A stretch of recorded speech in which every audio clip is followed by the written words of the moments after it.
Champlain, c'est pas pour tout le monde. On est un programme où est-ce que les kids doivent earn ce qu'ils ont. Ils doivent. 100%. C'est de la compétition. Jean-François Jonca, t'es le head coach des Cougars de Champlain-Lennoxville. Comment t'as appliqué pour venir à Champlain? Ils ont ouvert le poste. Ouais. Ouvert le poste, j'ai appliqué. J'avais commencé, je pense que c'était en février ou en mars. Là, fait que j'avais pas eu de recrutement vraiment. Là. On a joué l'année en 2006 à 32 joueurs.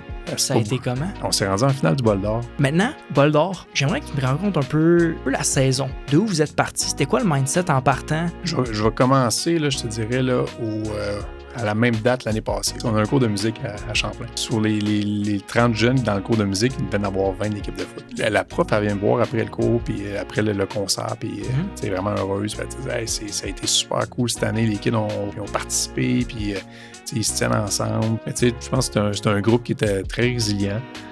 Mais c'est un groupe qui avait faim. Le championnat, ça se gagne pas au mois de novembre. Ça va se gagner dès le mois de janvier, dans la préparation physique, le sérieux que les gars vont y mettre pour se préparer, le mindset à laquelle ils vont approcher les sessions d'entraînement. Mais ça va donner le ton à ta saison. Puis, l'année passée, c'était exactement ça. On avait un groupe spécial. All right, fait qu'on est parti. Bonjour tout le monde, bienvenue sur Le Game On. C'est votre host, William Rochefort. C'est un plaisir de vous recevoir. Cette semaine, j'ai la chance de recevoir le head coach des Cougars de Champlain-Lennoxville, Jean-François Jonca. Merci d'avoir accepté mon invitation sur le Game On. C'est très apprécié. Avant de commencer avec toute l'entrevue, je sais que tu as beaucoup d'expérience avec les joueurs qui s'en vont dans les programmes NCAA aux États-Unis.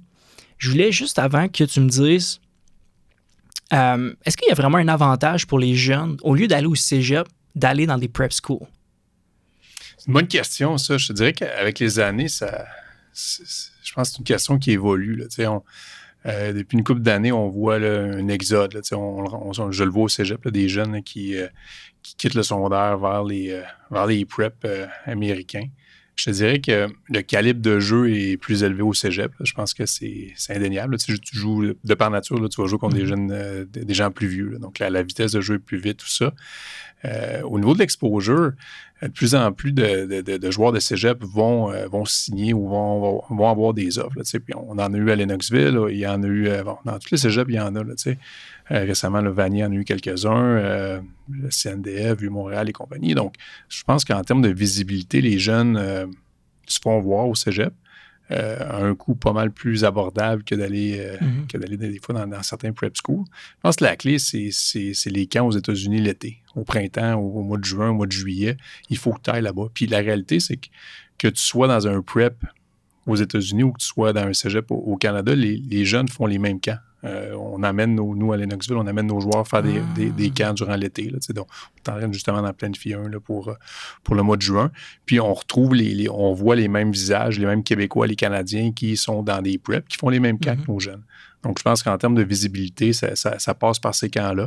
À partir de là, je pense que ça peut un certain talent naturel aussi. Il faut que tu scores 4-8, 4-9 puis tu joues au receveur. Malheureusement, ça risque de ne pas arriver là, pour toi à l'NCAA. Donc, je pense qu'à partir de là, c'est entre les mains du joueur. Là, c'est son talent physique. Là, est-ce que ça affecte beaucoup le recrutement collégial? Bien, certainement. Je te dirais qu'on perd... j'ai pas... peut-être à 5-6 talents québécois là, qui s'en vont aux États-Unis. Puis, certains d'entre eux vont dans des prep schools intéressants. Tout ça, donc, comme parent, je peux comprendre, tu vas visiter ces endroits-là, ça devient intéressant. Surtout si c'est une bourse complète, je pense que ça peut être quelque chose d'intéressant. Je pense que c'est une expérience que le jeune va aller vivre là-bas. Mais en termes d'exposure, je pense que le jeune qui fait bien au Québec, qui fait les camps aux États-Unis durant l'été, va avoir les mêmes opportunités. Là, puis on l'a vu dans les dernières années. Là, on a des jeunes Québécois qui jouent au cégep, qui signent aux États-Unis. Oui, exact. Ça a été prouvé. Mathieu Bergeron est le meilleur exemple, qui est à Thetford, qui est maintenant dans la NFL. Ouais. Mais on va en reparler de ça. Je sais que tu prépares beaucoup de camps, justement, pour les boys, pour aller se mettre de l'avant pour la NCAA. On va en reparler un peu plus tard de ça. Je t'ai préparé un intro. Toutes les personnes qui viennent sur le podcast ont droit à un intro. Donc, voici la tienne. Jean-François Jonca, tu es le head coach des Cougars de Champlain-Lennoxville. Tes formations académiques puis ta carrière de joueur, à l'université, tu as joué de 99 à 2004, 2003. Tu as été comme joueur de centre ligne offensive à l'Université Laval. Tu as remporté 2 Coupes Vanier en 99 et en 2003. Tu es nommé joueur étoile de la conférence en 2001, 2002, 2003. Tu es sélectionné aussi joueur étoile canadien en 2003. Tu es capitaine de l'équipe aussi en 2003 à Laval. Où est-ce que tu vas en 2002 finir ton baccalauréat en kinésiologie et probablement à ta dernière année universitaire, tu as décidé de faire ton MBA en gestion. Tu as joué professionnel, ce que je n'étais pas au courant, mais de 2004 à 2005, tu as joué dans la Ligue canadienne de football avec Hamilton et Tiger Cats en 2004, puis Ottawa en 2005. Comme entraîneur, de 2005 à 2015, tu as eu ton premier gros mandat avec les Cougars de Champlain-Lennoxville. Tu as eu 7 finales du Bol d'Or, 2006, 2008, 2009, 2012, 2013, 2014, 2015, où tu as été champion en 2013 et 2015. Tu as gagné le Staff of the Year en 2011, 2012, 2013. Tu as aussi été nommé entraîneur provincial de l'année en 2009, 2013 et 2016. Les résultats majeurs pour tes joueurs, tu as réussi à amener 2 joueurs à la NFL, une quinzaine de joueurs dans la CFL, 11 joueurs ont reçu des bourses complètes NCAA. Au niveau provincial et national, 2007 et 2008, tu as été membre de l'équipe Québec pour les U17. Tu as été champion. En 2012, équipe Québec, tu as été champion canadien U18. 2016, tu es entraîneur de la ligne offensive de l'équipe nationale U19 où tu finis médaille d'or au championnat du monde en Chine. Est-ce que c'était en Chine? Oui, c'était en Chine. Oui, c'est en Chine, c'était malade comme expérience. On va en reparler. Ouais. 2017, Guelph t'appelle pour avoir un peu d'aide. Tu as décidé d'y aller pour 2 saisons. Tu es coordinateur offensif là-bas pour les Griffons de l'Université de Guelph. Justement, la semaine dernière, j'ai eu la chance de rencontrer Siriman. Il est venu sur le podcast. Okay. Il m'a dit que tu l'avais coaché là-bas. Tu as été 2e au pays pour les verges au sol en saison, 1631 verges. 2e au pays pour la moyenne de course, 6,9 verges par portée. C'est énorme. Ton retour au Cougar en 2019 pour un 2e mandat, où est-ce que tu finis au Bol d'Or? Et tu es champion en 2019. Et pour finir, 2024, tu es champion du Bol d'Or. On l'a juste ici en plus, le Bol d'Or.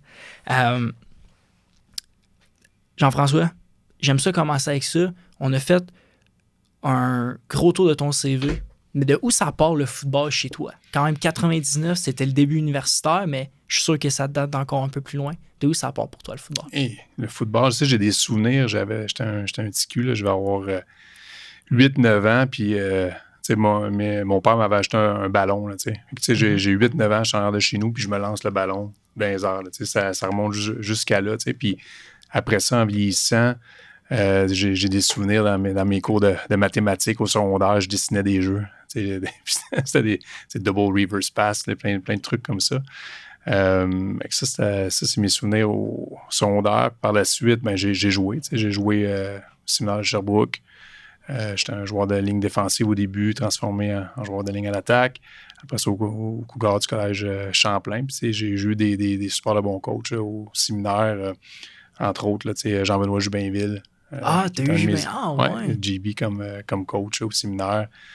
Puis il y en a d'autres là, qui m'ont flag, mon coach de ligne à l'attaque, Alain Drapeau.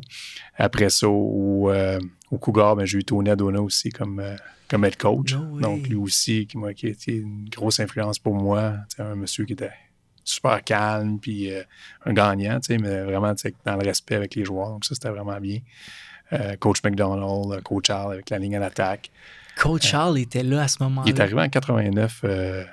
89 au Collège Champlain. Je pense que c'est une entrevue que j'aimerais faire, je pense. Il y a énormément d'expérience. Au-delà de 30 ans de coaching, là, avec ça, c'est clair. Avec Coach Charles, après ça, j'étais allé à l'Université Laval. J'ai eu d'excellents coachs aussi là-bas. Jacques Chapdelaine, mon premier entraîneur. Après ça, Glenn Constantin, qui est devenu l'entraîneur-chef à ma 2e année en 2000, qui est devenu entraîneur-chef là-bas. Puis, on parle de gagnant. Je pense que Glenn, c'en est tout un. Donc, ça, en termes de préparation, c'est un monsieur on a beaucoup appris avec lui.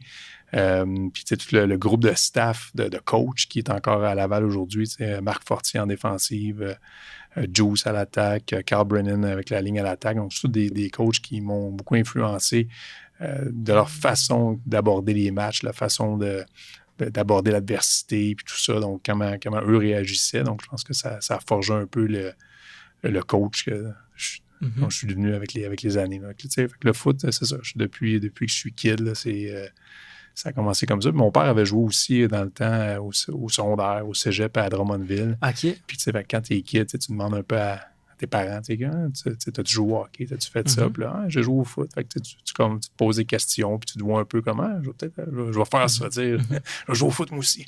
Fait que ça a commencé comme ça. Est-ce que tu as eu d'autres postes de coach avant d'arriver à Lennoxville? J'ai aidé, je me suis fait couper en 2004, si tu veux, là, des Tiger Cats. En 2004, je suis au Tiger Cats, l'équipe de pratique, les Injured Reserve aussi. 2005, je me fais couper au camp des Tiger Cats. Je signe avec Ottawa. Je suis sur l'équipe de réserve. Comme j'arrive au début de l'automne, puis là, mon MBA, me restait une session à faire. Donc, j'avais le choix. J'étais sur l'équipe de réserve. Avec Ottawa, je couchais sur un matelas gonflable dans le sous-sol d'une vieille maison. Puis tu te dis, ouais, sérieux, c'est le fun, le foot, m'a demandé est-ce que j'ai fait le tour. Fait que j'étais allé voir coach Parpar, qui était l'aide coach à l'époque. Je disais, coach, merci, mais je vais retourner chez nous, puis je vais finir ma maîtrise. Fait que je retourne à la maison. Je m'inscris à l'Université Laval, je finis ma maîtrise, puis en même temps, le football commençait ici à l'Université de Sherbrooke. Je suis allé voir Alain Lapointe. Okay, ouais. Puis je lui ai demandé s'ils ont besoin d'aide. Moi, je finis le football, puis ça me tente de m'impliquer. Fait qu'Alain m'avait pris là, avec le coaching staff là, à l'Université de Sherbrooke. Puis je travaillais aussi avec Christian Gagnon au service des sports. Fait que j'avais une tâche multiple, si on veut. Donc, je travaillais avec Christian, les événements, les week-ends, j'étais présent ici à l'université. Puis j'ai aidé la préparation physique avant qu'Éric Joly commence à faire la préparation physique. Là, je m'occupais un peu de la préparation physique. Je travaillais avec Alain sur les unités spéciales, la ligne à l'attaque, des choses comme ça. Ouais. Fait que ça t'a permis de vraiment toucher à tout. À commencer, oui, c'est ça. Ouais, du centre d'un centre sportif aussi, parce qu'en travaillant au centre sportif, tu apprends des choses, pas juste le football, mais les autres sports, comment ça fonctionne. Puis, le foot, en travaillant avec Alain, mais j'ai touché un peu à tout aussi, là, pas juste la ligne à l'attaque que je connaissais, mais je voyais un petit peu tout ce qui se passait. Puis là, par la suite, en 2006, le poste ouvert à Collège Champlain, j'ai appliqué. Un vrai alumni en plus. Ouais. Qui, Colin, comment ça s'est passé? C'était qui le head coach avant toi à Champlain? Sébastien Brière. OK. Ouais. Puis, comment tu as appliqué pour finir à Champlain? C'est ça, dans le fond, là, ils ont ouvert le poste. Ouais. Ouvert le poste, j'ai appliqué. C'était un processus, une entrevue, tout ça. Ils m'ont contacté, ils m'ont fait le poste, puis c'est aussi simple que ça. Là, il y a eu une belle transition. Sébastien avait été très coopératif, je te dirais, dans la transition en termes de me prêter toutes les listes de recrutement qu'il y avait, tout ça. Fait que ça avait quand même été une belle succession. Là, j'avais commencé, je pense que c'était en février ou en mars. Là, fait que j'avais pas eu de recrutement vraiment. Là, j'ai hérité un peu de ce que Sébastien avait fait. Puis on avait des très bons joueurs aussi. Là, on avait seulement, je pense, 32 joueurs dans l'équipe en 2006 quand on a commencé, parce qu'à cause qu'il y a eu un trou, si on veut, d'entraîneur-chef là, à cette époque-là. On a joué l'année en 2006 à 32 joueurs. Ça a été comment? On s'est rendu en finale du Bol d'Or. On a battu c'était quand même une drôle de saison. On a battu le Vieux-Montréal en demi-finale. Ça faisait 5 ans consécutifs qu'il gagnait le Bol d'Or à l'époque. Puis, je te dirais, c'était David contre Goliath. Là. Puis, mais tu sais, individuellement, on avait des très bons joueurs. Là. On avait Phil Blake qui jouait dans la NFL, qui joue encore dans la CFL, un joueur de ligne à l'attaque.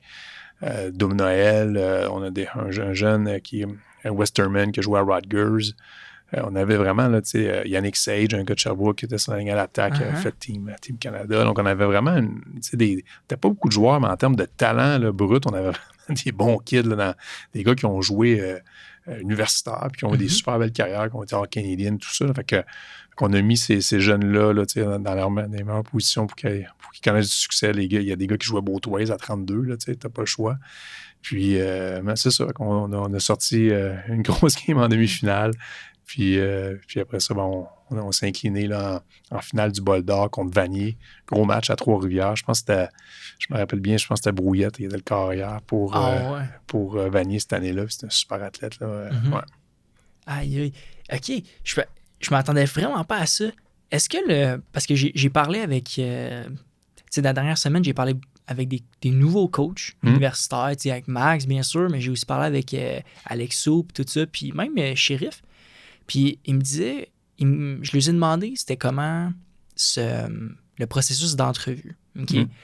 Là, on est sûr qu'on parle de universitaire, donc c'est quelque chose... Moi, je m'attendais vraiment pas à ça, mais c'est quelque chose de hyper structuré, c'est hyper professionnel. Je suppose que toi, tu l'as vécu aussi avec Guelph, mais à Lennoxville, surtout que c'est un programme qui a énormément d'histoire, une très grosse culture. Comment qu'eux, ils l'ont amené quand tu as postulé, justement? Ben, tu sais, c'était en 2006, hein, qu'on remonte il y a 20 ans. Donc, la directrice de l'école était présente. Il y avait une autre gestionnaire qui était présente aussi, le directeur des sports. Il y avait un ou deux joueurs de l'équipe aussi qui étaient présents dans l'entrevue, parce qu'ils voulaient avoir le support des joueurs dans le choix du candidat. Fait que c'était beaucoup de questions, mais pas vraiment en lien avec le football. On n'a pas parlé de foot, on n'a pas parlé des Xenos. C'était vraiment comment tu gères telle ou telle situation avec un jeune, avec un parent, des trucs comme ça. Puis je pense que c'est la réalité aussi de la position d'entraîneur-chef. Hein, oui, il y a la partie football, mais ça, c'est la partie glamour qu'on pense quand on pense à un coach de foot. Mais c'est vraiment une gestion d'équipe. Tu as 70-80 individus avec tous des objectifs, des buts différents que tu veux ramener ensemble. Donc, avec des réalités familiales, des réalités personnelles qui sont différentes l'une de l'autre. Donc, c'est ça. Tu veux t'assurer que ces jeunes-là évoluent bien à l'école aussi, puis tu es là pour les supporter. Là. Une question que quand il y a un de mes amis, en fait, que quand j'ai dit que j'allais t'interviewer, j'y ai parlé de ton CV parce qu'il ne connaissait pas beaucoup, puis j'ai présenté ton CV, puis il était comme « OK, c'est très impressionnant. » Puis la question qu'il me dit, c'est qu'est-ce qu'il fait encore à Lennoxville? Donc, je me suis dit, ça pourrait être une bonne question. Ouais. C'est quoi? Est-ce que tu te vois ailleurs? Est-ce que tu dois finir ta carrière à Lennoxville? Ou en ce moment, pourquoi tu es encore à Lennoxville avec le background que tu as? Oui, c'est une bonne question. Je te dirais que ma famille est implantée ici. Je pense que la première raison. J'ai 3 enfants, 3 filles, ma femme. J'habite à 8 minutes à pied de ma job. J'habite à Lennox. C'est bien ça. Puis, mon contrat avec le cégep, là, je suis rendu cadre au cégep. Là, donc, le foot, ça vient, c'est comme un peu mon passe-temps en ce moment. Là, mon vrai travail maintenant, c'est d'être cadre au cégep. Là, mais avant, j'étais professionnel au cégep aussi. Donc, j'avais des conditions de travail quand même assez intéressantes donc de quitter pour des conditions moindres à l'université. C'est fou. Tu y penses, hein, tu déménages la famille, tout ça. Puis, je te dirais que j'aime gagner. Mais j'aime aussi travailler avec quelque chose, avec des outils pour gagner. Puis être backé aussi par l'institution, si on veut. T'sais. Donc, pour moi, quitter pour quitter, c'était pas une option. Là, donc, quand j'ai quitté pour l'Université de Guelph, on avait vraiment les outils, puis c'était vraiment, je voulais l'essayer. Donc, oui, je suis bien à Lennoxville, puis j'ai des super belles conditions, puis comme je dis, sur le point de vue familial, j'habite à côté du cégep, donc tout ça. Puis en même temps, je sélectionne un petit peu, si j'ai un intérêt pour le prochain niveau. Je suis pas une personne qui court après les jobs. Puis c'est correct. Il y a chaque personne, s'il y en a qui font ça, puis tant mieux, je suis content pour eux. Là, mais pour moi, c'est pas quelque chose que je recherche. J'ai pour mon dire, bon, regarde, si je fais les choses, puis si tu fais les bonnes choses, ben, les gens vont te remarquer, puis ils vont te contacter, puis tout ça. Puis bon, c'est arrivé comme ça avec Guelph. Donc, je suis content avec comment ma carrière se déroule jusqu'à présent. Puis si un jour, il y a d'autres opportunités qui s'ouvrent ailleurs au Canada ou au Québec, puis je vois, ça pourrait être cool d'y penser, ben, puis ça fait du sens avec ma famille, mais c'est sûr que je vais appliquer, puis je vais voir. Mais pour l'instant, comme je te dis, j'ai des super belles conditions au cégep. Ouais. On a un beau programme. Puis on a un bon coaching staff aussi. C'est le fun de travailler avec les autres coachs avec qui je travaille. Des gars ça fait longtemps qu'ils font ça. Donc, au-delà du football, je pense qu'on est des amis. On est des amis, puis c'est le fun. Tu parlais d'outils. Mm. Quel genre d'outils que tu aimes avoir pour gagner? Tu dis que Lennoxville, ils en ont beaucoup. Ouais. Je pense que si on regarde avec le terme en anglais, les facilities. Tu regardes puis je pense que j'ai eu le podcast avec Coach Surprenant, le recrutement, name of the game. Il a raison, mais c'est c'est quoi les outils que tu as pour recruter quand tu viens faire visiter ton cégep, ton université? Ben, c'était facilities. Je pense qu'à Champlain, du fait qu'on partage avec l'Université Bishop, ça, je pense qu'on a accès à des facilities incroyables. Ça, je pense, d'outils, ça en est un outil là, qu'on est content d'utiliser. L'offre des cours pour une université, combien de cours tu as à ta disposition, les jeunes veulent étudier dans certains domaines, tout ça, ben, as-tu une offre de cours qui peut être intéressante à offrir à tes jeunes, ce truc-là. Puis tout le support qu'il y a aussi au niveau académique aux jeunes que les universités peuvent offrir ou que les cégeps offrent aussi. Donc, je pense que c'est les outils là, que tu vas avoir comme coach de foot pour recruter. Justement, pour avoir passé à Champlain, puis tu m'as coaché là-bas, l'école, on était très bien encadré pour l'école. Puis c'est vrai que les facilities, comme tu dis, le vestiaire, les weight rooms, c'est le fun de partager justement avec l'université parce que tu as accès à des installations de très haut niveau. Est-ce que probablement qu'il y a d'autres cégeps que ils doivent emprunter, ils doivent aller ailleurs. Nous, on n'a même pas besoin de bouger. Là, fait que c'est ça qui est vraiment le fun. Je vais aussi finir en finissant là-dessus. Pour tes conditions de travail, comme head coach, tout ça, honnêtement, une chose que j'ai compris avec ce podcast-là, après avoir parlé avec beaucoup de coachs, une carrière de coach, c'est très long. Puis tu peux coacher pendant très longtemps.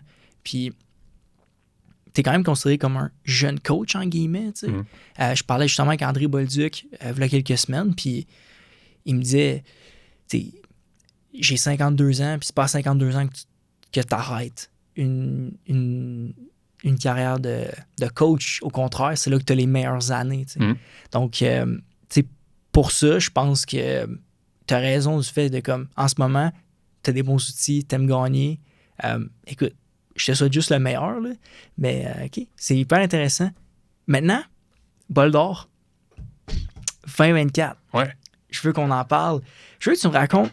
Moi, je suis allé à Lennoxville, fait que je sais un peu c'est quoi le mindset et tout ça. Mais je veux faire comme si on se connaissait pas, parce que les gens qui vont écouter ça ne connaissent pas Lennoxville. Ils connaissent, mais connaissent pas Lennoxville. Tu vois ce que je veux dire? J'aimerais que tu me racontes un peu la saison. De où vous êtes partis? C'était quoi le mindset en partant? C'était loin d'être parfait. J'ai suivi la saison, moi, toute la saison. Vous avez fini 6-2. C'est un très bon record, mais c'est loin d'être parfait.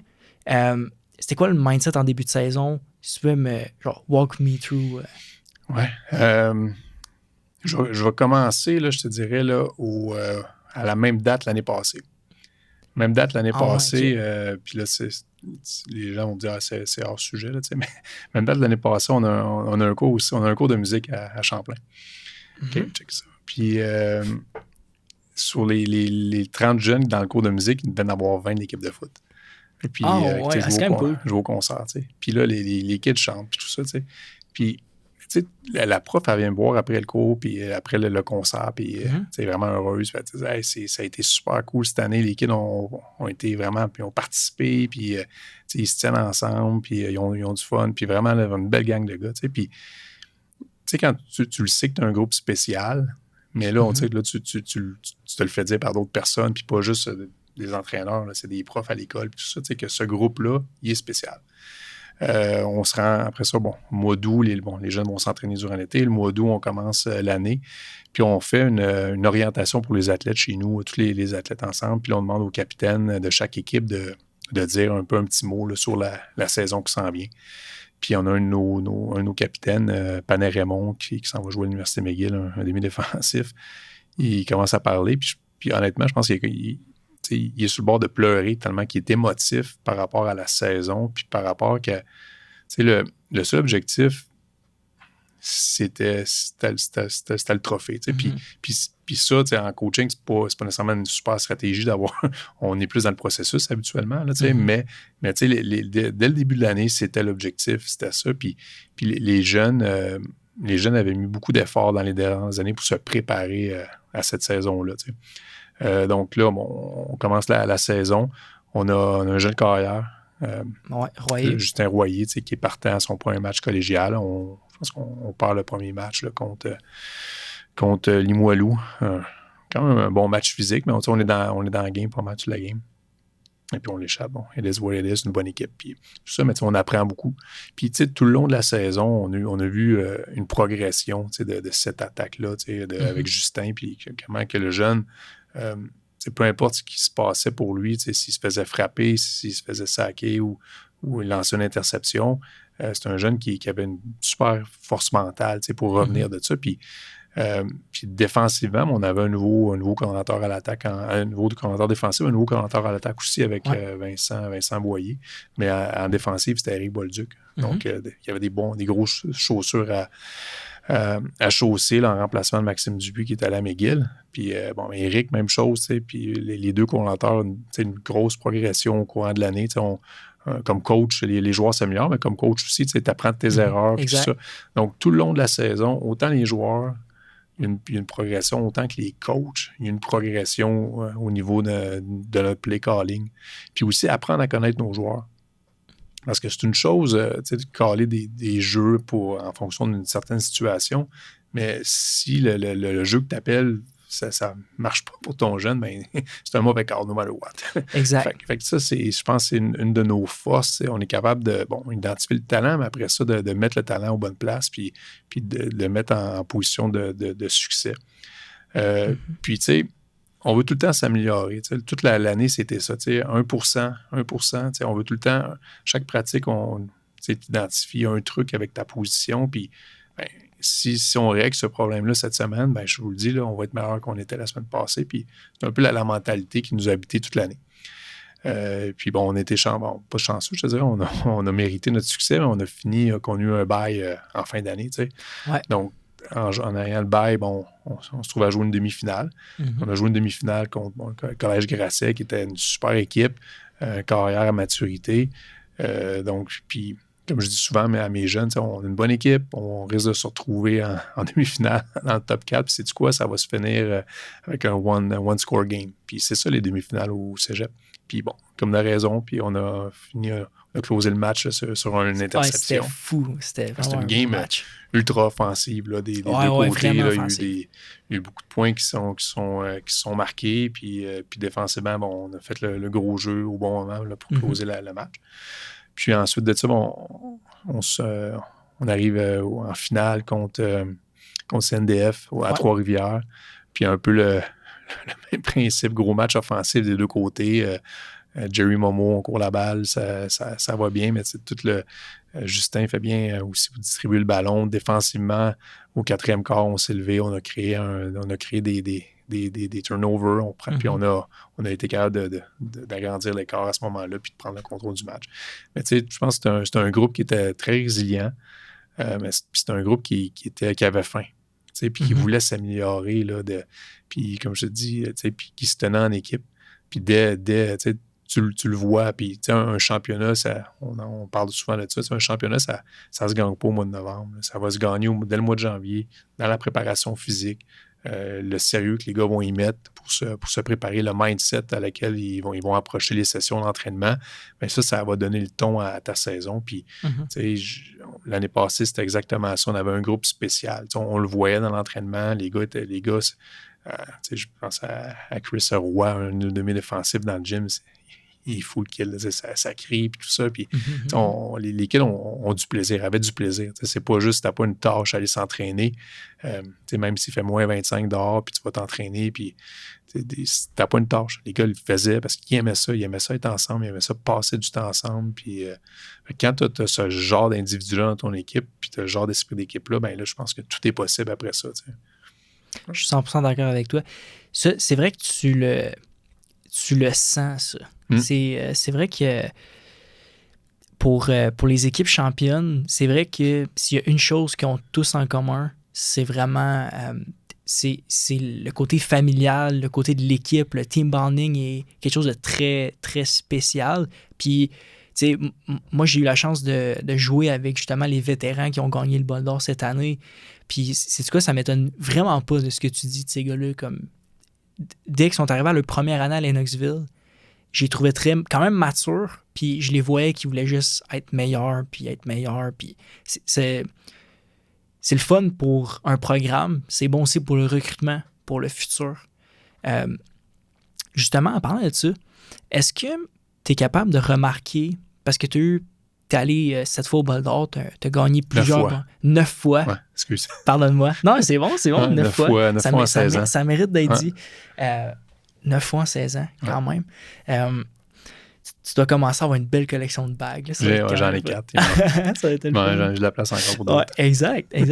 Est-ce que tu es capable de... Tu sais, les équipes t'as coaché, que tu es rendu au Bol d'Or avec eux, ils ont-ils des points en commun? Qu'est-ce que tu es capable de... Tu sais, chaque équipe est différente, mais je pense qu'il y a certains points qui doivent se ressembler à un moment donné. Ben, ça prend des bons joueurs. Ça, c'est, je dirais, ça, c'est le premier point. Mais, tu sais, le grit, ça, c'est... puis le grit, c'est quoi le grit?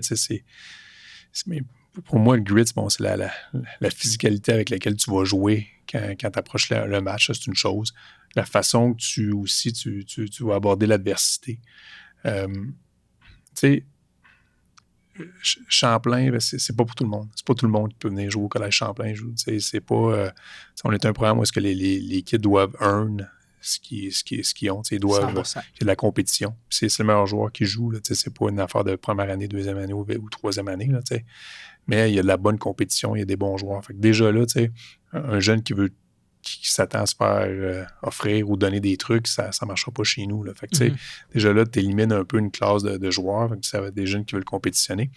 Le fait que sur nos 70 gars, on a peut-être 15 à 20 kids de Sherbrooke, mais le reste vont habiter en résidence. Fait que, le fait de quitter la maison aussi, je pense que c'est un grit aussi qui est... C'est pas facile, c'est pas évident non plus. Là, comme l'exemple que je donnais, il fait moins 25, puis là, tu es en résidence, puis là, il faut que tu te fasses à souper, puis après ça, tu t'entraînes ou il faut que tu étudies. Ben, ça, je pense que ça développe une certaine maturité, puis ça développe cette maturité-là peut se transférer sur le terrain. Puis les gens nous demandent pourquoi... c'est une question qui revient. Lennox, des fois, on commence un peu lentement, mais après ça, on finit fort. Mais je pense qu'une des réponses à ça, c'est peut-être justement à ça, c'est que les jeunes travaillent pour qu'est-ce qu'ils doivent accomplir, mais ils ont du fun à le faire parce qu'ils le font ensemble. Fait que ça, c'est bien.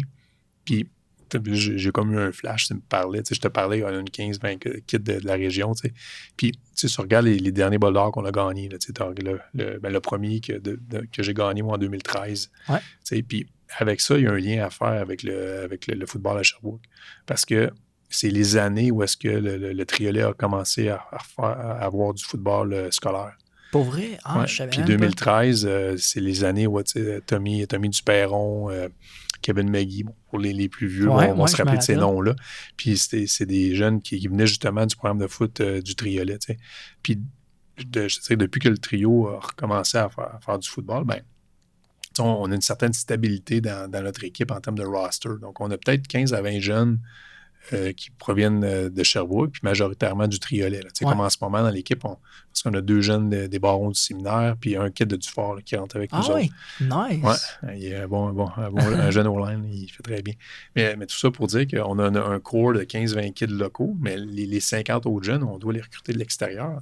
On n'a pas le bassin local, c'est pas comme Québec ou Montréal, on doit aller les chercher. Mais le succès est en grande partie maintenant à cause du football local qui s'est quand même bien développé là, au courant des dernières années puis qui nous permet d'avoir un cours là, de respectable. Justement, on va en parler du recrutement parce que je trouve ça important. Juste avant d'aller sur le recrutement, moi, Royer, parce que je veux qu'on parle de votre carrière, c'est sa 2e année cette année. Ouais. Moi, le premier match que j'avais vu de lui, je le trouvais quand même assez mature pour un jeune carrière. Pour revenir à ce que tu disais, c'est comme, il se faisait frapper, il se relevait de bout, il était là, puis il était prêt, il retournait au caucus, Puis ça te prend un gars de même. Ça te prend, même s'il est rookie, il n'a pas le choix d'avoir un bon rôle dans l'équipe, veux pas. Je sais pas s'il y avait un gros rôle de leader dans l'équipe. C'était quand même sa première année. Puis je sais qu'à Lennoxville, les vets prennent énormément de place. Comment que lui, il savait justement comme introduit dans l'équipe? Je pense qu'il y a eu le respect de ses coéquipiers par son éthique de travail. Puis c'est pas un jeune c'est un jeune super sharp là, à l'extérieur du terrain, là, à l'école numéro 1. C'est un jeune vraiment sharp, c'est pas un jeune de party ou quoi que ce soit. Là, il fait ses trucs. Puis, donc déjà là, je pense qu'il y a eu le respect des joueurs de par sa préparation. Là, c'est un kid qui prend les choses très au sérieux. Puis c'est un gars d'équipe, je veux dire, c'est un kid, it's not about him. C'est vraiment pas, il bat des records, des trucs comme ça, là, mais c'est vraiment pas about him. C'est toujours pour les autres. Puis à l'attaque, il va faire ce qu'on croit qu'il est le meilleur pour l'équipe. Là, il embarque là-dedans. Puis Vincent Boyer, qui est notre coordonnateur à l'attaque, coach Écorard, fait une super de bonne job avec aussi pour le coacher, l'entraîner puis le préparer. Mais Justin, je pense que ça part de lui. Je pense que c'est intrinsèque. C'est un grand compétiteur, puis il veut toujours s'améliorer. Et puis tu as raison, sa plus grande force, c'est ça. C'est un kid, il n'y a rien qui le dérange. Dans un match, là, il lance pas beaucoup de pics, mais ça va arriver. Puis quand ça arrive, je veux dire, next play mentality. Puis, je me rappelle, il y a une séquence, c'est probablement été la seule séquence parce que je l'ai senti un peu ébranlé, c'était au début de l'année. On est à Saint-Jean, puis le match ne va pas nécessairement comme on veut, Puis bon, il se fait sac, tout ça, puis là, il se fait rentrer dedans un peu par le coach parce qu'il a gardé la balle longtemps, un peu. La balle a dû partir bien avant, mais c'est un jeune QB, là, puis OK. Puis, là, ça fait la séquence, en gros, là, je n'ai pas tous les détails, mais je ne me rappelle pas tous les détails, mais en gros, la séquence a comme avorté parce qu'il aurait pu mieux jouer, Puis, on parle avec le coach, ça, puis il parle avec le coach, ça, puis ça a été facile, de rentrer dans une spirale puis dire ouais, là, ça va moins bien, là, c'est moins le fun le foot d'un coup. Mais, au contraire, je l'ai comme vu, là, il a pris un grand respire, il avait mis un genou à terre, il est sur le sideline, tout ça, puis il a rembarqué, il a mis son casque, rembarque, puis let's go. Puis la séquence suivante, on a repris le contrôle du match, tout ça. Mais j'ai trouvé que ça prenait quand même une grande maturité pour son âge, de vivre. Il a vécu de l'adversité. C'est un jeune recrue, je pense que c'est notre match 2 ou 3 là, que je vous parle là. Lui qui est allé en prolongation. Oui, c'est ça. Puis non, il a repris le dessus sur lui, puis on avait besoin de lui, c'est certain, puis on a gagné le match. Là, Fait que c'est... je pense qu'à ce moment-là, les entraîneurs, on savait qu'on avait quelqu'un de spécial dans l'équipe. Là. Comment que... en tant qu'head coach, tu gères justement ces situations-là avec les jeunes? Parce qu'au cégep, les gars sont... C'est des jeunes adultes. Là, c'est plus des ados, là, mais il y en a qui commencent à être majeurs. Tu deviens majeur au cégep. Comment tu gères justement ces petits moments d'incertitude? Ou comment tu fais pour un peu rassurer les gars? Oui, je te dirais qu'avec les années, les méthodes changent. Oui, mais c'est normal, ça. Parce qu'en 2006, c'était différent qu'aujourd'hui. En 2006, on prenait peut-être le face mask, puis hey, let's go!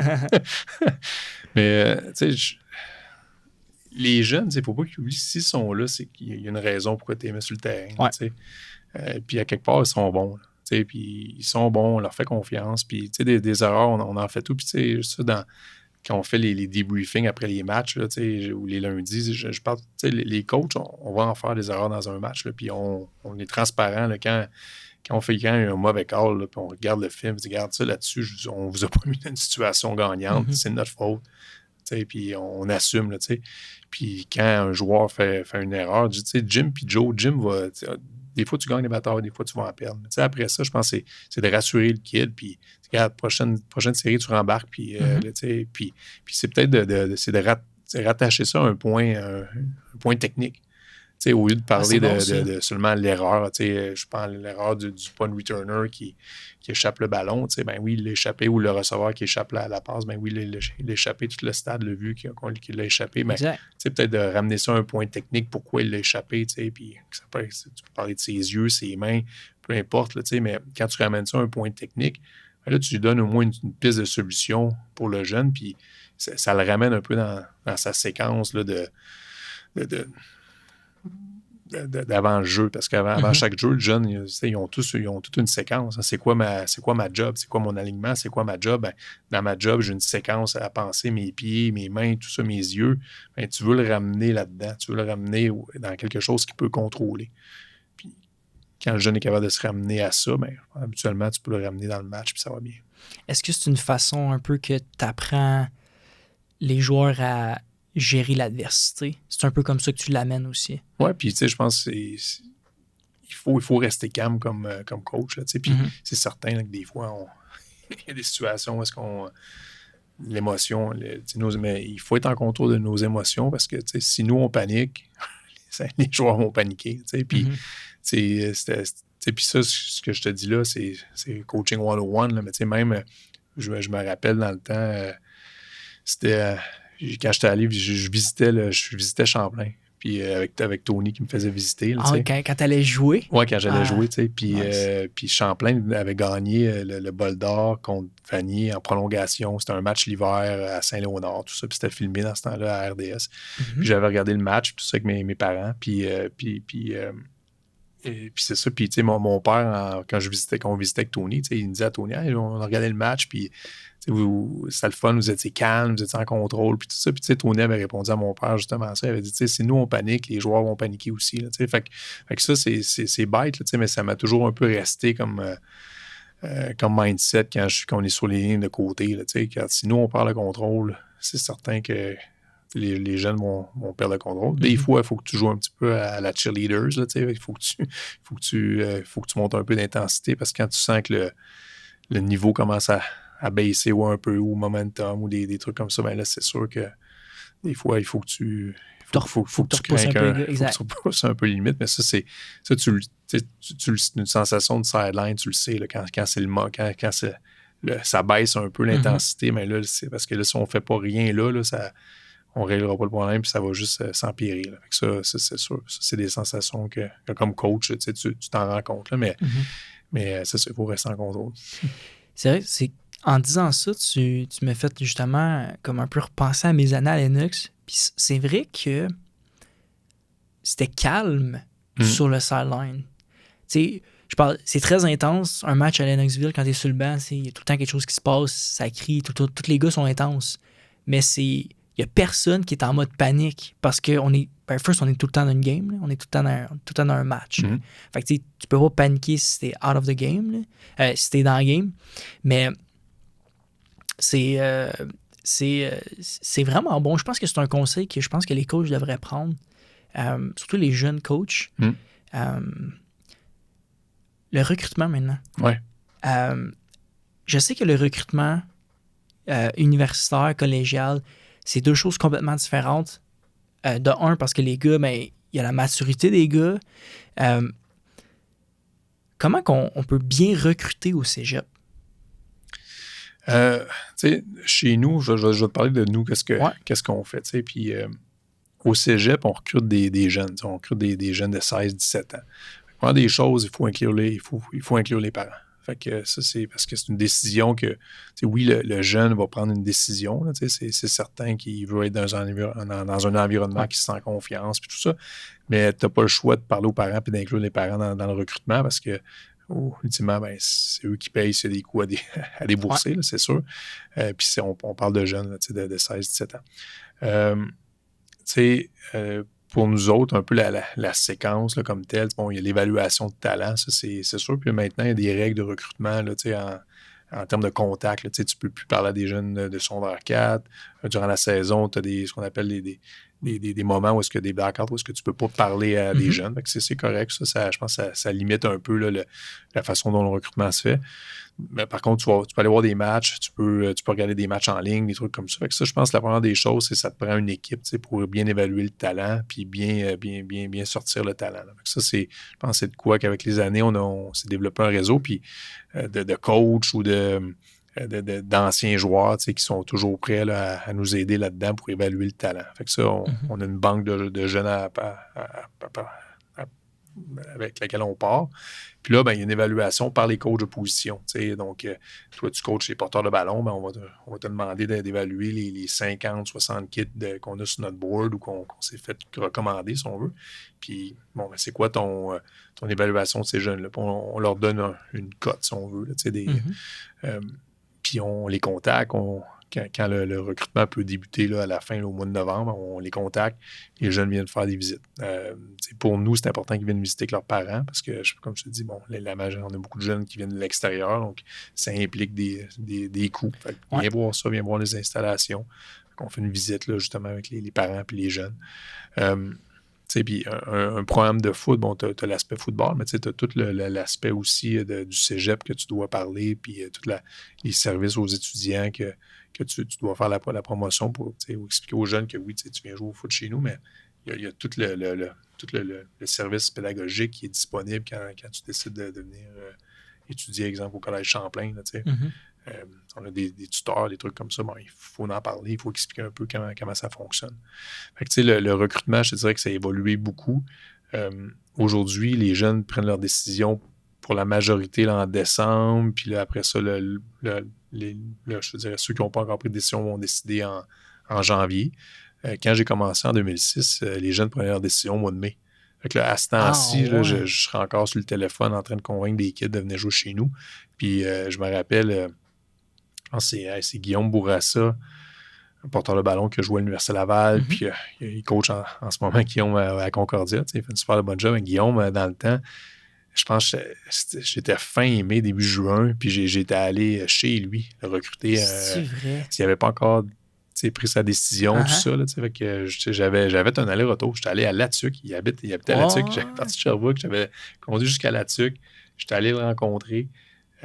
Après ça, j'étais allé souper à Latuc tout seul. Puis après ça, je suis retourné à Sherbrooke, Lennoxville, comme à 1h du matin. J'avais fait un aller-retour comme ça parce que le kid, on voulait qu'il vienne jouer chez nous. C'est un super de bon jeune. Puis il fallait closer. Ouais, exact.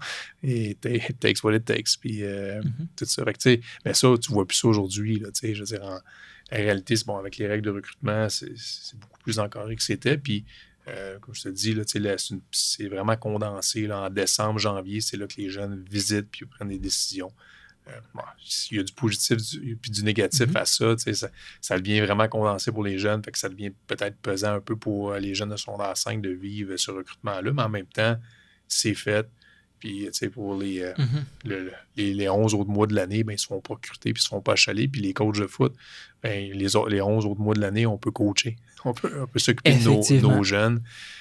Au lieu d'être tout le temps en mode recrutement, mais là, je suis en mode, hey, j'ai des jeunes dans mon équipe, je peux m'en occuper, je peux les développer. Fait que ça, c'est positif aussi. Fun fact, Guillaume va venir représenter l'Université Concordia sur le podcast. Je suis en train de spoil, là, mais il va venir, on a rentré en contact, on s'est jasé.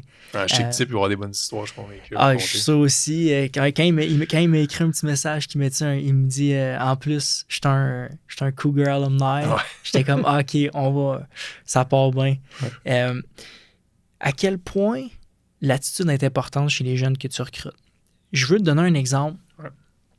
On a tout entendu parler, là, c'était le repêchage de la NFL, là, la CFL, justement, je pense que c'était aujourd'hui ou hier. C'est ce soir. Oui, ben c'est ça, c'est bon. C'est ce soir. Ouais. on a tout entendu parler de Shedeur Sanders, qui s'est fait recruter 5th round, puis là, tout le monde capotait. J'ai commencé à faire un peu de recherche, puis j'avais vu un article qui parlait que une des raisons pourquoi il ne serait peut-être pas fait repêcher aussitôt, c'est peut-être son attitude. Ils n'ont pas voulu développer, mais ça m'a fait penser à toi, justement, parce que je sais que tu as quand même t'as une bonne relation avec l'attitude, tu as une façon de voir l'adversité qui est très intéressante. Fait que je vais te demander, quelle attitude tu cherches chez tes gars, puis à quel point c'est important, l'attitude? Je pense que c'est le name of the game pour les kids. Je veux dire, puis, tu sais, c'est le fun que tu en parles parce que dans le recrutement, tu sais, autant que nous, on recrute les jeunes, on les évalue aussi. Tu sais, quand le jeune vient visiter avec ses parents, ça n'arrive pas souvent, mais ça va arriver des fois, tu sais, que le jeune, on le trouve un peu spécial, si on veut, ou tu sais, c'est juste la manière qu'il va agir avec ses parents. Tu sais, si un jeune est impoli avec ses parents ou quoi que ce soit, c'est une anecdote, mais tu sais, si ça arrive, pour nous, c'est un gros red flag. Là, tu sais, je veux dire, s'il parle même à sa mère, je m'excuse, là, mais c'est pas vrai que je le garde chez nous. Là. Imagine ce qu'il va faire tu sais, quand sa mère sera pas là, justement. Là, tu sais. Fait que ça, tu sais, c'est des trucs comme ça où tu sais, justement, tu sais, les conversations que tu as en recrutant un jeune, tu le vois un peu, le genre de kid que c'est, puis il est allumé, puis il tripe football, ou c'est l'inverse, il fait juste te parler de tout le flafla sauf du foot. Ça peut être des red flags aussi, ou juste quand tu lui parles, puis il a l'air plus ou moins intéressé de ce que tu présentes, regarde, tu sais-tu quoi, si c'est pas toi, il y en a d'autres qui, eux, sont vraiment intéressés, puis ça va être avec eux qu'on va gagner. Là, Fait que c'est certain que pour moi, l'attitude, c'est important. Puis, tu sais, quand tu recrutes un kid aussi, tu sais, il y a des stats aussi qui n'existent pas. Tu sais, un carrière, je le mentionne souvent, mais un carrière, pour moi, il faut qu'il ait gagné quelque chose avant. Puis, c'est pas digne de succès tout le temps. Tu sais, t'en as c'est pas tous les jeunes qui ont gagné au secondaire. Il y en a des bons qui n'ont jamais rien gagné au secondaire, qui vont arriver cégep, qui ont beaucoup de succès. Mais, tu sais, à quelque part, ça, c'est une stat qui parle pour moi. T'sais, un jeune qui a eu du succès au secondaire, qui était gagnant, sans nécessairement avoir gagné la finale, mais qui a amené son équipe à performer à un certain niveau, pour moi, c'est un bon signe. Ça veut dire, il l'a fait, il l'a vécu. Un petit leadership. Un petit leadership que les coachs vont te raconter. Il aime ça s'entraîner, c'est le capitaine de l'équipe. Puis, c'est un bon leader. Mais ça, c'est tous des points que, comme coach, je pense que tu aimes entendre. Là, puis peut-être avec les années, peut-être que au début d'une carrière de coach, tu tolères des trucs faits par des joueurs. Puis là, le fait que ça soit un joueur vedette, ben faut qu'il y ait plus de leanway, mais tu sais, c'était pas vraiment de sa faute ou des choses comme ça. T'sais. Puis peut-être qu'avec les années, ben je pense que tu prends la maturité comme coach aussi. Les jeunes matures, mais les coachs sont matures. Puis là, tu te dis, ouais, c'est quoi, moi, c'est pas tolérable, je l'accepte pas. Puis on a une façon de gagner de la bonne façon. Là. Comment que Lennox fait pour amener des joueurs à travers partout au pays? Ça, c'est une affaire qui m'a marqué. Là. Ouais. C'est comme, on joue avec des boys qui viennent du BC. Là. Moi, j'étais comme, OK, le gars, Mais ça va arrêter, par exemple. Là. Pour vrai? Oui, ça, il y a une loi, là, la loi 14 au Québec. Les jeunes doivent avoir un certain niveau de français, même les anglophones.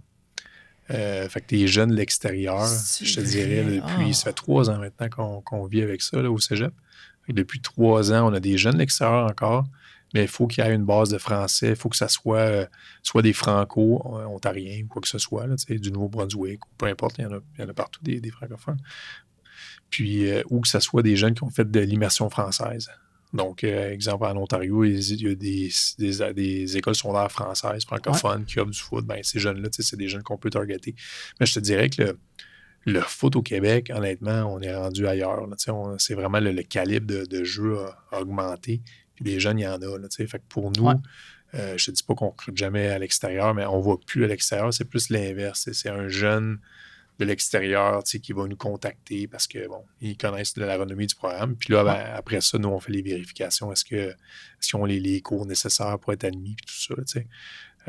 Mais oui, à l'époque, là, oui, on avait beaucoup de gens, on avait beaucoup de gars de l'Ontario, tu sais, Brampton, à l'époque, j'avais beaucoup de jeunes de là, des joueurs de l'Ouest, beaucoup de gars des Maritimes aussi. Mais je pense qu'avec la vitalité du foot au Québec, je pense que c'est plus nécessaire comme c'était avant. Puis le fait, comme je te dis, qu'on a on a des programmes locaux comme le Triolet, entre autres, qui nous fournissent des bons talents, puis des jeunes, on a une base de jeunes, donc on a assez de joueurs là, pour bien performer maintenant.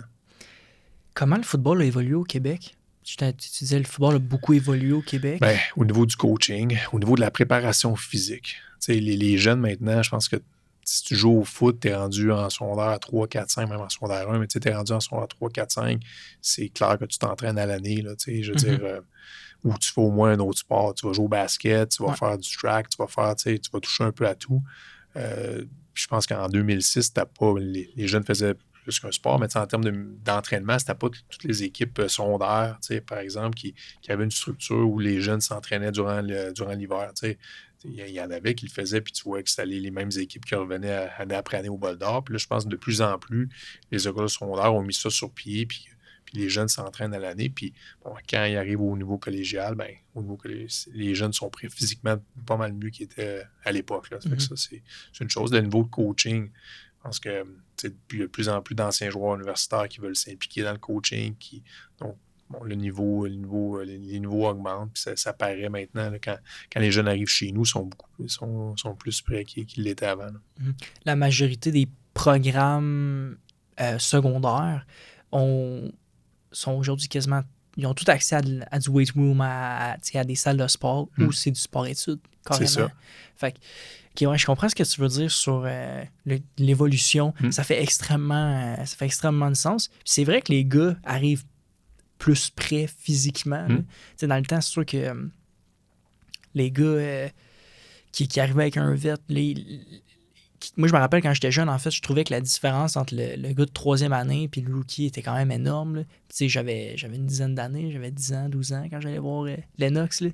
Mais c'est hyper intéressant.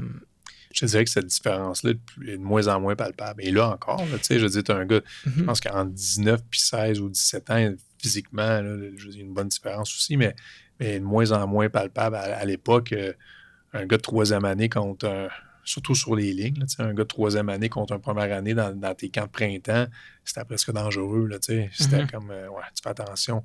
Aujourd'hui, je veux dire, j'ai des gars de première année dans la cohorte qu'on a recruté cette année. Je veux dire, j'ai des gars de première année qui brassent des gars de deuxième puis troisième année. Là, fait que, nice. Fait que physiquement, je pense que les jeunes... les jeunes progressent beaucoup plus. Là, on progressait beaucoup plus qu'à l'époque. Tu as énormément de contacts dans la NCAA. Puis dans mes années qu'on était là, on a eu la chance de... j'ai eu la chance, puis tu as eu la chance de coacher des joueurs qui aujourd'hui sont dans la NCAA. Comment ils sont arrivés, ces connexions-là? Puis comment tu fais pour aller après ça dans les camps avec les gars? Oui, je te dirais que les connexions, c'est avec les années. Là. Tu vas dans des camps, les coachs viennent chez vous rencontrer des jeunes. Ces coachs-là, ils changent d'université. Tu gardes le contact avec eux. Les universités plus du Nord-Est vont toujours continuer de venir au Québec recruter. Je pense qu'avec les années, ce réseau-là se crée. Les camps, c'est pour qu'on prend... je pense qu'il faut faire l'effort. On loue des minivans, on loue des autobus, puis on y va. Je me rappelle, il y a... Je pense avant ou après le COVID, là, en 2019 ou 2020, là, on était allé à Indianapolis, un camp, le Best of Midwest, puis j'avais un minivan, l'autre c'était Coach Charles qui conduisait, monsieur de 70 ans, puis on a conduit là, jusqu'à Indianapolis en tempête. C'est loin. C'était une bonne ride. C'était une bonne ride. Puis tu vois, puis c'était le fun, les kids ont eu des looks, puis c'était plaisant. Aujourd'hui, tu vieillis, puis tu sais quoi, on va prendre un autobus voyageur, puis ça va être ça va être différent comme voyage. Mais tu sais, puis je me rappelle au début, tu sais, on amenait des gars faire des try-outs à Toronto, parce qu'il y avait des coachs NCAA qui descendaient, puis on amenait des gars, on partait en minivan, 5 gars de Lennox, puis on allait faire des camps à Toronto. Dylan Guy, un O-line qui jouait à Buffalo, je me rappelle, on était, moi puis lui, dans un minivan. On l'amène, il a couru un 40, puis il s'est retrouvé un offre à Buffalo, là, tu sais. Oh, Puis nice. on retourne sur la 401 jusqu'à Mhm. Lennox. Il y a des trucs que tu fais, des fois comme coach, puis ça demande c'est un commitment de temps, mais en même temps, tu regardes ce que ça peut offrir à ces jeunes-là, puis tu es content de le faire. Mhm. Mm. Est-ce que si tu avais un conseil à donner pour les jeunes qui veulent aller justement NCAA, ça serait quoi? Ouais, tu sais, NCAA, je pense que le football au Canada, le CIS aussi est super beau. Le produit canadien il est beau. NCAA, je pense que tous les gars que j'ai vus qui ont eu du succès puis qui sont rendus, je veux dire, ils ont travaillé en malade. Isaac Adeyemi Berglund, qui joue pour les Alouettes, un DN, c'est un jeune qui a joué 2 ans chez nous. Puis l'été, avant sa dernière saison, c'est pas compliqué, il dormait dans un Greyhound. Il a pris l'autobus, Ah, puis il ouais. dormait dans des Greyhounds, puis il a fait comme 7-8 camps là, dans 2-3 semaines. Puis là, c'était le fun parce qu'on le suivait. Je n'étais pas allé avec, c'était vraiment lui Ouais. qui il est parti avec son sac à dos, puis c'est à part de cleats, puis il a fait des camps, puis il dormait littéralement dans le fond de l'autobus. Puis il se promenait d'une place à l'autre. Puis là, tu le voyais, il allait à un camp.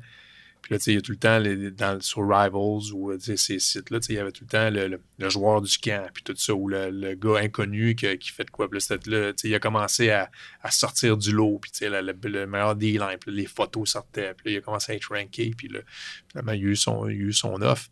Mais je pense que ça prend un peu de vouloir de la part. C'est pas gratuit, c'est pas... Tu peux pas être dans ton sol chez vous et attendre que ça arrive, ça n'arrivera pas. Là,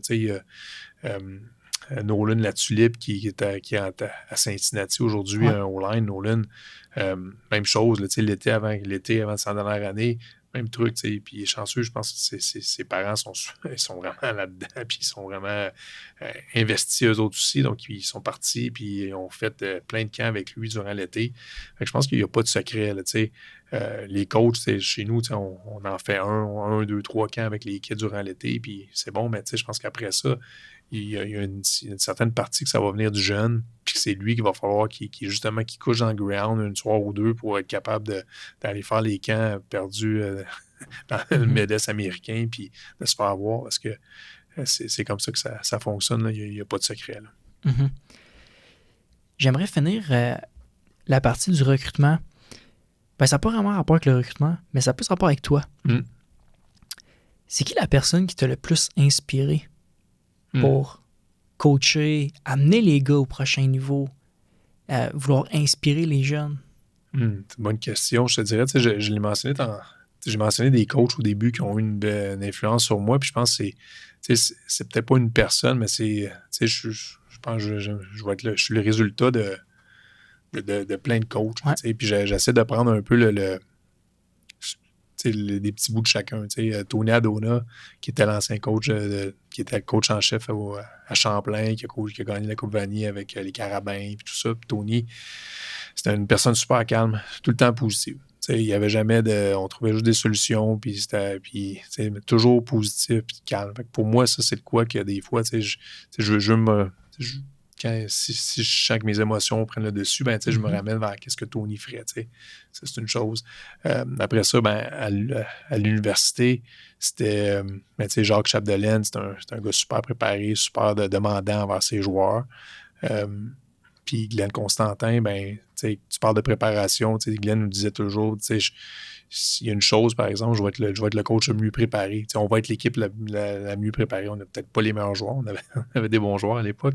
Mais on va être, si c'est pas le cas, si on n'a pas les meilleurs joueurs, par contre, on va être l'équipe la mieux préparée. Puis c'est vrai, on l'était. Puis, fait que ça, comme coach, je pense que c'est quelque chose que je retiens aussi, la préparation, on leave no rocks unturned. S'il n'y a pas de. Je veux dire, si t'es pas certain, si t'es pas sûr de. Je pense les unités spéciales, par exemple, sur ta protection de punt, si on n'est pas sûr de notre protection de punt, je veux dire, on va régler, là, parce que je veux dire, c'est pas vrai qu'on va aller dans un match en n'étant pas sûr d'un truc, là, peu importe le truc. Fait que ça, c'est une personne, mon coach de ligne à l'attaque à l'université, Carl Brennan. Super, même chose en termes de préparation, en termes de personnes qui est organisée. Il y en a plein, là, après ça, mon coach de secondaire, tu me parlais de GB. Pour les gens de la région de Sherbrooke, Jean-Benoît, c'est une légende. C'est un gars qui est rendu avec le verre et or maintenant. Mais GB, c'est un gars super positif. C'est monsieur positif. Là, je veux dire, puis un gars énergique, puis qui avait la façon de rendre chaque personne importante. Que tu sois le premier, le partant ou un substitut, il y avait ce pouvoir-là de rendre tout le monde important, puis des petites choses à un jeune pour qu'il se sente bien. Ça, c'est des trucs que, puis je suis pas capable d'être tout ça, mais j'essaie de prendre des trucs un peu de tout le monde pour de me forger. Puis après ça, ben, tu deviens un peu la personne que tu es. J'aime croire que j'étais une personne qui a du grit, puis qui est travaillante, puis un peu à l'image de certains coachs que je t'ai nommés. C'est ça, on n'est peut-être pas les meilleurs dans telle affaire, mais on va être prêts ensemble. Puis on n'a rien laissé à la légère. Là, au niveau de la préparation, t'as vraiment raison là-dessus. Ben, tous les coachs que tu as nommés ont raison. Quand j'étais à Lennoxville, on faisait énormément de drills de special teams. Puis je ne comprenais. Je sais pas pourquoi, mais à cet âge-là, on comprend pas trop pourquoi on en fait. Ça nous fait un peu chier, whatever. Mais tu vois, en vieillissant puis en parlant avec des coachs qui ont eu de l'expérience et tout ça, ça a un énorme impact. Surtout les special teams. Puis je parlais avec un joueur, Anthony Gosselin, qui joue avec les Red Blacks. Il me disait ça. Il dit surtout si tu veux jouer pro, universitaire et pro, t'as pas le choix. C'est les special teams en premier. Puis là, c'est là que je revenais dans le temps à Lennox. Puis j'étais comme, OK, c'est pour ça qu'on en fait autant. Puis c'est pour ça qu'on bloque des punts. On en bloque 2-3 par année. Puis moi, j'avais jamais bloqué de punt de ma vie. Là. J'avais jamais vu ça en vrai. Là, c'est nous qui le faisions. Là. Je trouvais ça capoté. Oui, tu sais, c'est le fun de t'en parler. Notre coordinateur des unités spéciales, Mike Gagné. Ouais. Lui, il est avec l'équipe depuis 2001. 2001, Mike. 2000 ou 2001. Mike, fait que, après Coach Charles, c'est le coach qui a le plus d'expérience chez nous. Là, ça fait 25, 24 ans qu'il est avec l'équipe, 23 ans, 24 ans. Fait que, ça part de là, je pense, un coach d'expérience. Puis pour moi, le foot, il faut que tu gagnes au moins 2 phases sur 3. Tu as les unités spéciales, tu as offense, defense, mais dans un match, il faut que tu sois capable de gagner 2 sur 3 pour avoir une chance de gagner le match. Là, puis les teams, ben, c'est une place que tu peux avoir un edge parce que justement, les gens vont souvent, pas souvent, mais il y a certains coachs qui vont overlook ça.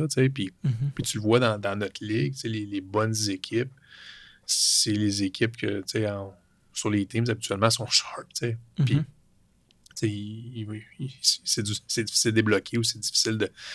Habituellement, les bonnes équipes vont prendre soin de ces détails-là. Puis tu as entièrement raison. Notre but, tu veux développer un joueur pour le prochain niveau. Pour l'université, c'est à 3 essais. Là, donc, si tu es prêt de doguer quelqu'un puis bloquer quelqu'un sur punt, ben, ça va être dur pour toi de t'habiller au prochain niveau. Fait que pour nous, c'est à chaque mardi, on fait notre 3 contre 3. Là, je sais pas si tu te rappelles, mais on commence la pratique avec ça. Puis c'est les teams. Puis c'est pas long, là, c'est 7 minutes. On commence avec ça à chaque mardi. Puis après ça, on a nos situations de punt return, comme toutes les équipes font. Tout ça, mais c'est vraiment, on néglige pas ça. Là, si j'ai à couper dans ma pratique, c'est pas automatique que je coupe dans mes teams. Là, je vais couper ailleurs. Parce que les teams, tu peux perdre des matchs avec ça. Tu peux en gagner, mais tu peux en perdre aussi. Puis avec ça, tu peux pas, c'est non négligeable.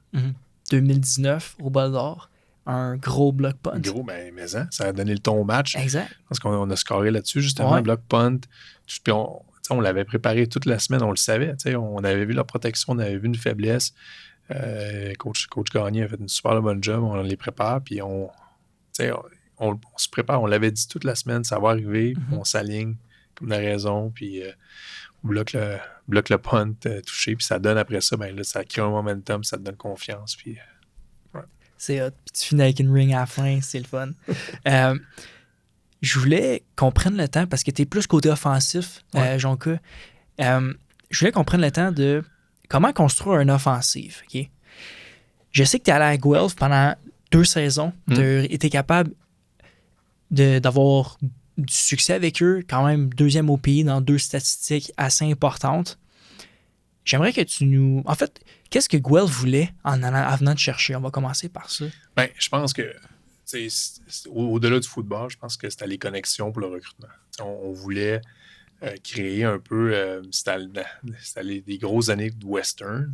Puis Western, en Ontario, dans ces années-là, avait des bons liens avec le Québec. Puis les meilleurs joueurs qu'il y avait, Jean-Gab Poulain, tout ça, donc c'était des Québécois, tu sais. Donc, je pense que Guelph voulait rentrer là-dedans. Voulait avoir des jeunes du Québec.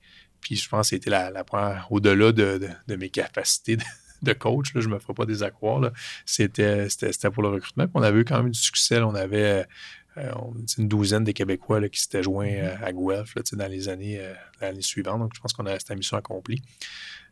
Puis après ça, ben, la Ligue de l'Ontario, c'est une ligue qui court quand même la balle. Si tu regardes Western dans ces années-là, puis même Western aujourd'hui, c'est à 3 essais, mais les gens jouent avec souvent un wing, un sing, un tight end. Donc, donc là, d'avoir un ancien joueur de ligne à l'attaque, quelqu'un qui croit à ce genre de football-là, je pense que pour eux, ça venait les chercher. Donc, je pense que sinon, ça a été des belles années. J'ai eu des super de bons joueurs.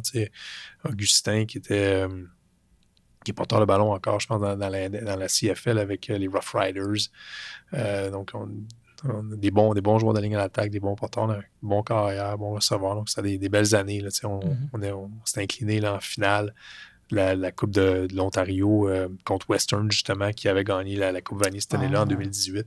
Donc, qui était extrêmement puissant. Puis, c'est ça, on avait quand même une belle saison malgré tout. Là. Tantôt, tu disais d'apprendre à connaître tes joueurs. Ouais. C'est un peu de cette façon-là, en fait. Oui, pour revenir à ta question, à ta prémisse de départ, pour une attaque, je pense que c'est ça. Chez nous, en tout cas à Lennoxville, on veut mettre les joueurs dans la meilleure position pour gagner des matchs, pour les se mettre en valeur. Je veux dire, ça va arriver des fois même avec les années, on va changer un jeune de position. C'est un jeune, on dit toi, peut-être que receveur ou demi-défensif ou line, c'est peut-être mieux pour toi, pour ton futur, parce que l'idée, encore une fois, on développe des jeunes pour le prochain niveau. C'est pas des choses, mettre le joueur dans la bonne chaise. Après ça, ben, c'est quoi que ce jeune-là peut faire? C'est quoi sa force à ce jeune-là? T'sais? Puis quand tu réponds à cette question-là, ben, je pense qu'à l'attaque, on a des prémices qu'on fait. On a une attaque de base, on a des trucs qu'on va effectuer. Mais tu veux en même temps que ça mette le jeune en valeur puis que tu utilises ses forces. T'sais. On joue du football à 4 essais. On joue au mois de novembre quand il fait froid, tout ça. Donc, avoir être capable de courir la balle, c'est sûr que c'est important pour nous autres. On le fait bien, je pense. Là. On a on court la balle, des schemes de zone, des gap schemes, des trucs comme ça. Puis là, ben, avec la venue, exemple, de Justin Royer, ben là, on était capable d'être beaucoup plus balancé cette année. Donc, on a été plus moins unidimensionnel, même malgré qu'on avait un super de porteur de ballon. On était quand même capable de distribuer le ballon par la passe avec Justin et les bons receveurs qu'on a chez nous.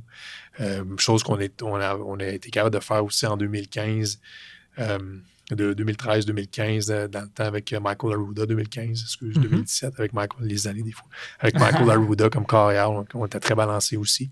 Donc, puis même chose quand Tom Bolduc, en 2017, c'était pas moi qui étais l'entraîneur-chef à l'époque, mais en 2017, Tom Bolduc, c'était le carrière du Collège Champlain. Donc, encore une fois, beaucoup plus balancé. On est capable de passer le ballon puis courir la balle avec Thomas Bertrand-Hudon comme porteur de ballon. Donc, je pense que c'était la clé. Je pense que la clé, c'est au-delà des schemes, c'est Jim et Joe qui jouent. Hein. Il faut que tu mettes Jim dans la position d'avoir du succès parce que si tu ne le mets pas en position, je veux dire, ça ne marche pas. Là, fait que c'est de mettre les joueurs à la position où est-ce qu'ils vont avoir du succès puis de leur faire des jeux où est-ce qu'ils peuvent avoir du succès. En finissant, Jonca, ça serait quoi ta mission en tant qu'head coach? En tant que coach, t'es un peu aussi t'es un peu comme un deuxième père, j'ai envie de dire, pour les jeunes qui sont là, qui partent de leurs parents, qui s'en viennent s'installer à Lennoxville pour jouer. Ça serait quoi ta mission? Mission, c'est un gros rôle, ce que tu me dis. Ouais. Est-ce que un père, je me vois pas comme un père, mais j'essaie de... je pense que les jeunes, d'être accountable, parce que ces jeunes-là, ils vont rentrer sur le marché du travail un jour. Hein, puis, oui, le foot, c'est cool, c'est le fun. Là, puis on tripe, on a des trophées, on a des bagues, tout ça. Mais au-delà du foot, ils vont rentrer sur le marché du travail un jour. Fait que je pense que les valeurs qu'on leur enseigne, puis c'est pas juste GF comme head coach, c'est tout le reste du staff, les assistants, les strength coach et compagnie. Je pense que c'est ça, les valeurs de chez nous, accountable, dans le sens que tu es à l'heure aux rencontres, tu es à l'heure au meeting, tu te prépares, tu es dans une rencontre, tu prends des notes, tu écoutes. Quand on commence nos meetings chez nous, les gars enlèvent leur casquette.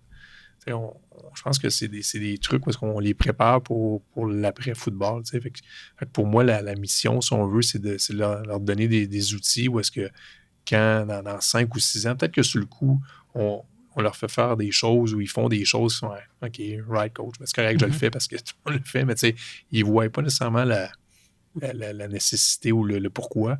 Ouais. Mais c'est des trucs, je pense que dans 5, 6, 7 ans, quand ils vont rentrer le marché du travail, ils vont dire ouais, sérieux, on était sharp dans le temps à Lennox, on faisait les choses de la bonne façon.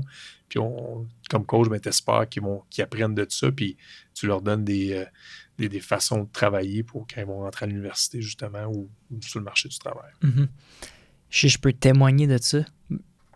T'sais, pour l'avoir vécu, ça marche. Comme tu dis, il y a certaines choses qu'on faisait à Lennoxville que des fois je comprenais pas ou que les boys avec qui j'étais comprenaient pas. On chialait, on chiale à ces âges-là.